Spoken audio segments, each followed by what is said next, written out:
Lo adelantábamos en la apertura y no necesita demasiada presentación. Nos acompaña el intendente de Córdoba, Ramón Mestre. Voy a compartir la entrevista con Virginia Guevara, editora de Política. ¿Cómo le va, intendente? Muy buenas noches. ¿Cómo les va? Buenas noches. Un gusto estar nuevamente en este programa con ustedes.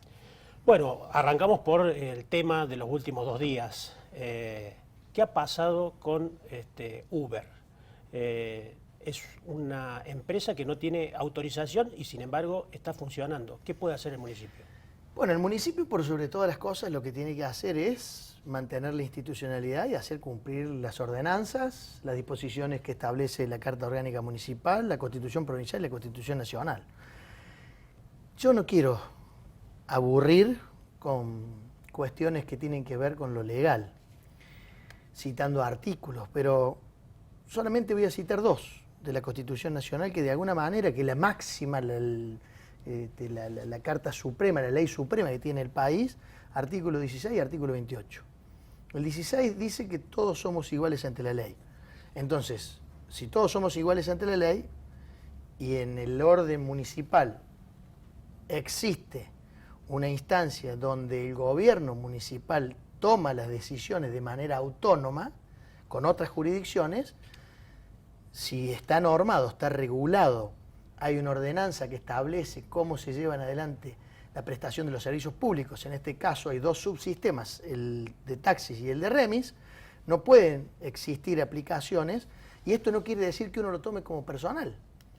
Esto no quiere decir que uno tenga diferencias, que uno no las quiera, que uno las rechace. Yo tengo que hacer cumplir lo que dice la ordenanza, que da la casualidad que la ordenanza se sancionó en diciembre, noviembre del año pasado y que se discutió este tema en el Consejo Deliberante. Y el otro artículo, el 28 de la Constitución Nacional, habla de las disposiciones que se determinan en cada lugar.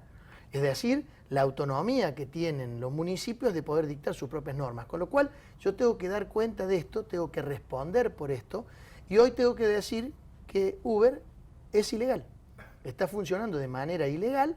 Ayer cuando nos enteramos que iban a desarrollar actividades, yo justo ese día estaba camino a la inauguración. ¿Usted no tenía esa información de que iba a arrancar el lunes? En absoluto.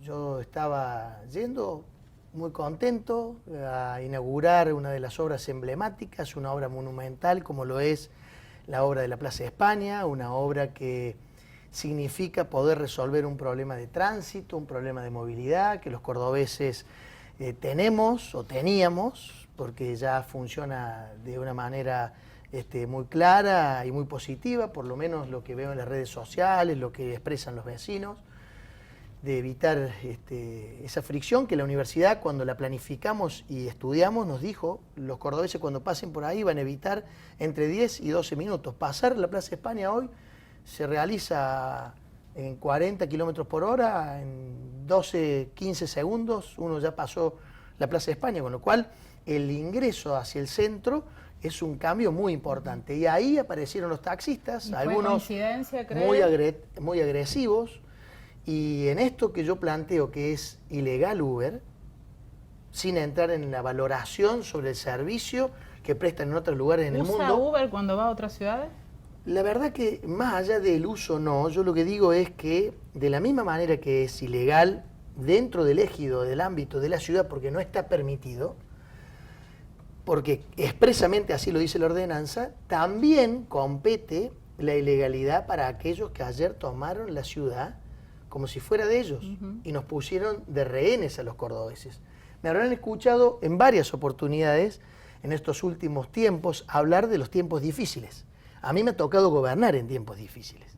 Yo estoy por cumplir 8 años al frente de la ciudad, estoy contento, estoy orgulloso porque los cordobeses me eligieron en 2 oportunidades, vence mi mandato, pero mientras tanto me tocó en tiempos muy difíciles, con una economía, con un promedio de 40% anual de inflación, eso hace muy dificultoso poder administrar el Estado, o voy a cualquiera de los ciudadanos, me incluyo.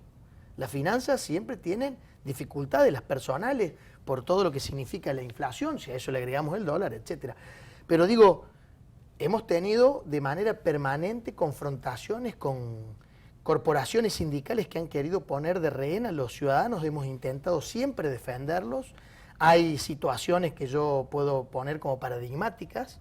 El complejo tiempo que vivimos con el SOEM cuando pusimos en marcha el ente, el ESIOP, que tiene distintas instancias de servicios, de obra pública, en este caso también con el tema que tiene que ver con la basura o el barrido y el mantenimiento de las calles. Pero mientras tanto también puedo citar lo que pasó con UTA, con un paro totalmente descolocado, tirado de los pelos. ¿Y en todos estos durante 10 días se sintió acompañado por la provincia? Bueno, pasó algo muy parecido. Hubo una pasividad. Yo hago lo que está a mi entera disposición y Ayer dentro estaba de el mis ministro de Gobierno posibilidades. que responda a la policía. Bueno, se lo pedimos, estamos de manera permanente dialogando con el ministro de Gobierno, pero hay cosas que también no solamente competen al Ministerio de Gobierno, también competen a la justicia. Yo ayer, cuando regresé a mi oficina, recibí una presentación en prácticamente el mismo tiempo, porque yo estaba yendo a la inauguración y lo escuchaba al representante de Uber, que después el que firmó la nota diciendo que los mismos argumentos, que estaban en condiciones de llevar adelante la puesta en marcha, pero acá no está habilitado. Es ilegal, no están dentro de las condiciones. Para eso yo creo que requiere de otros consensos. Y ya vamos a llegar ahí. Quiero terminar con esto.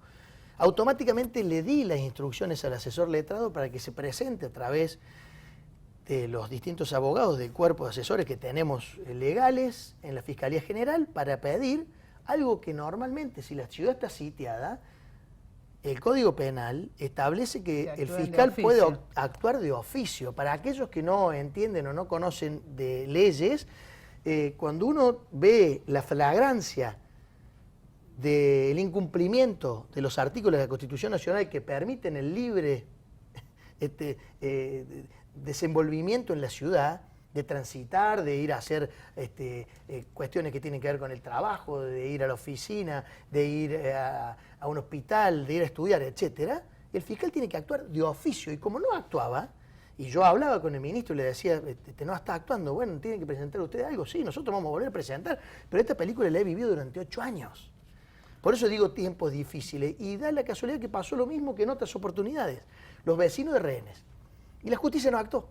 ¿Por qué no actuó? Porque la verdad el paro lo terminaron de levantar después de que nosotros abrimos una instancia de diálogo. Al mismo tiempo que presentamos en la justicia, el secretario de Servicios Públicos dialogó con remiseros, dialogó con taxistas, dialogó en conjunto, porque también tienen sus internas y sus disidencias. Y resulta ser que cuando ellos decidieron levantar, volvió a la normalidad de la ciudad. Es más, yo estaba en mi oficina viendo, trabajando por supuesto, y viendo en las cámaras cuando habilitaban a las 19:29 con exactitud, se habilitó el tránsito en el túnel que yo había habilitado a las 11:30 de la mañana. Ahora, entonces digo, no hay solamente una competencia, una responsabilidad del intendente. El intendente hace lo que está a su alcance. Después están los otros poderes del Estado que tienen que dar respuestas. Y en esto, perdóname Virginia, pero creo que tiene que ver con la respuesta que nosotros tenemos que dar como dirigentes políticos. Yo había propuesto a principio de año llamar, como lo hice durante todo mi mandato, yo no entregué una sola chapa de taxi o de remis por una decisión unipersonal, sino que la sometí a sorteo. Soy el primer intendente que lo hace, no de forma discrecional, lo mismo que el nombramiento de los jueces de faltas o los camaristas o los fiscales, fue todo por concurso.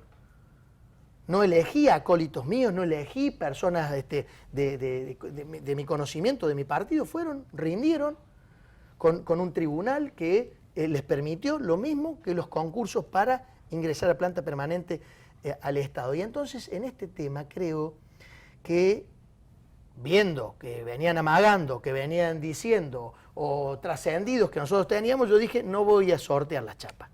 Porque me parece que en el mediano plazo, en el corto y en el mediano plazo, yo entendía en el mediano, no me imaginaba nunca que iban a aparecer. Entonces digo, creo que esto requiere que el intendente electo, que inclusive en el día de ayer nosotros ya nos notificó la justicia electoral municipal a la Unión Cívica Radical, el partido que presido, a las 5 de la tarde recibimos la notificación de que ya habían sido proclamadas las autoridades municipales, con lo cual, a partir de que el tribunal notifique al departamento ejecutivo que conduzco, una vez que quede sancionado ese acto, comienzan los 10 días para comenzar la transición municipal. Fíjense, todo cae en el mismo día. Que este tema sea uno de los que se analiza en esa comisión. Y todo de alguna manera me parece que es un tema que va a haber que escuchar las nuevas autoridades. Yo no puedo tomar ninguna decisión. A ver, aclaremos. Yo no puedo decidir Uber sí, Uber no, una aplicación sí, una aplicación no, porque no quiero hablar de Uber solamente. Digo, puede haber otras, que de hecho las hay en el mundo, pero mientras tanto no están permitidas. Y al no estar reguladas, yo no puedo permitir que funcionen. En el día de hoy están haciendo procedimientos, seguramente vamos a tener novedades en las próximas horas de estos procedimientos que se están haciendo. No puedo adelantar qué tipo de procedimientos son, porque si no estaría avisando de qué manera los pueden sortear. Pero también quiero decirles que la municipalidad se va a presentar ante la justicia, va a presentar una acción de amparo para evitar el funcionamiento, porque es la responsabilidad que yo tengo para no incurrir en un delito penal de desobediencia y de incumplimiento. Una solución en la comisión. Y mientras tanto, me parece que los concejales actuales que decidieron el marco regulatorio y sancionaron la ordenanza que yo debo aplicar, también tienen que decir o tienen que explicar, porque si ya está funcionando o pretende funcionar y nosotros estamos trabajando para evitar que funcionen porque están de manera ilegal, vamos a hacer la presentación en la justicia para que no funcionen porque están de manera ilegal, bueno, tendrán que decir o tendrán que plantear qué posición tienen. Las nuevas autoridades también lo tendrán que hacer, los nuevos concejales que van a asumir a partir del 10 de diciembre, porque esto ya es una realidad.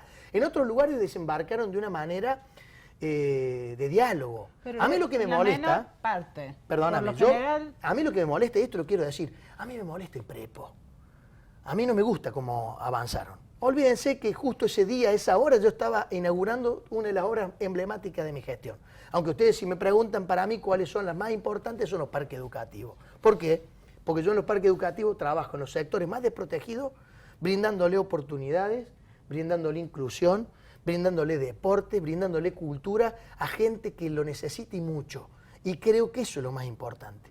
La semana pasada estuve inaugurando, aquí muy cerca de La Voz del Interior, un parque educativo número 5, que fue promesa, y la cumplí. 5 parques educativos ya tenemos, hay un sexto que está en marcha, se ha adjudicado a una empresa, seguramente la gestión que viene la podrá inaugurar, pero mientras tanto yo lo que prometí ya está.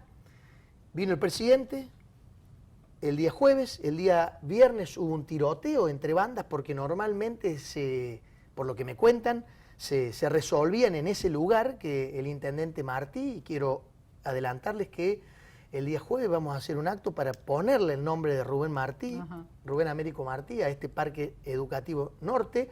Él fue, junto con mi padre, los que desarrollaron esa zona de la ciudad. Mi padre construyó viviendas en esa zona, él construyó en su gestión un polideportivo, una pileta que funcionaba y que lamentablemente las sucesivas gestiones no le dieron la trascendencia, se transformó todo irregular, la pileta terminó siendo un residuo abierto. Nosotros no solamente que lo limpiamos, reurbanizamos el sector que se había transformado en una situación de emergencia, un asentamiento, pusimos agua, cloaca, luces, viviendas y pusimos el parque educativo. Y después del tiroteo del viernes, yo decidí ir con mi hijo a jugar al fútbol porque de alguna manera creo que la forma que nosotros tenemos que naturalizar la inclusión social es acompañando para que la gente no los estigmatice a los habitantes que muchas veces o no tienen oportunidades, o el Estado no llega, o los dirigentes o los distintos responsables de las políticas miren para otro lado. Pero volviendo a Uber, digo, a mí no me gusta el atropello. Yo creo que hay que ser respetuosos, hay que cumplir con las normas, hay que cumplir con lo que determinan las distintas instancias. Y en Mendoza lo hicieron dialogando con la provincia, que es la que tiene la potestad de la regulación del servicio público, es decir, que el servicio sea regular, que el servicio, bueno, todas las características que tiene un servicio público, que no hace falta que yo acá las profundice. Seguramente si hubieran hecho una presentación, nosotros podríamos haber dialogado y podríamos haber planteado este tema de la transición, y si había voluntad política, o si hay voluntad política, ya eso lo tendrán que decir los que siguen, poder avanzar, pero no así. Bien. Bueno. Voz y voto.